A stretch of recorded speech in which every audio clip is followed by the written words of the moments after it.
বাংলাদেশের মানুষের কাছে গতকালকের ঘটনার পরে আরো দিবালোকের মতো স্পষ্ট হয়েছে জাতীয় পার্টি আওয়ামী লীগের দোসর ছিল।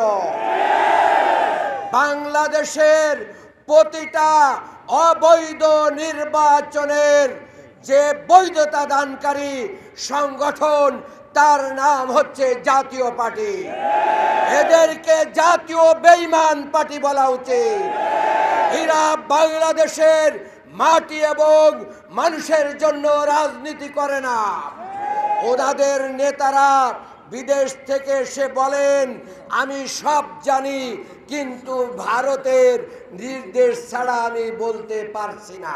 দুঃখিত সাংবাদিক বন্ধুরা, আপনারাই তো সেই নিউজ করেছেন যারা ভারতের প্রেসক্রিপশন ছাড়া বাংলাদেশের মানুষের জন্য একটি কথা বলতে পারে না। আগামী নির্বাচনে জাতীয় পার্টিকে নিষিদ্ধ ঘোষণা করতে হবে।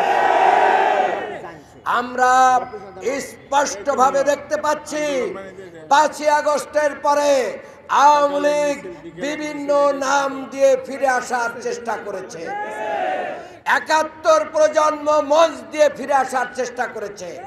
এই সবগুলোতে ব্যর্থ হয়ে এখন জাতীয় পার্টি আওয়ামী লীগের জাতীয় পার্টির নাম দিয়ে আওয়ামী লীগ ফেরার পায়তারা করছে।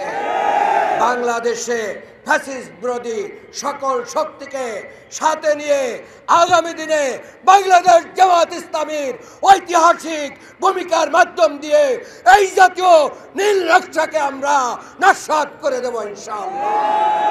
আগামী দিনগুলোতে ফ্যাসিস্ট বিরোধী সকল বিষয়ে জাতীয় ঐক্য গড়ে তুলে ঘরে ঘরে এই সমস্ত গাদ্দার মুনাফিকদের বিরুদ্ধে আমাদেরকে ইস্পাত প্রতিরক্ষ গড়ে তোলার আহ্বান জানিয়ে আমার বক্তব্য শেষ করছি। বাংলাদেশ জিন্দাবাদ, বাংলাদেশ জামাত ইসলামী জিন্দাবাদ।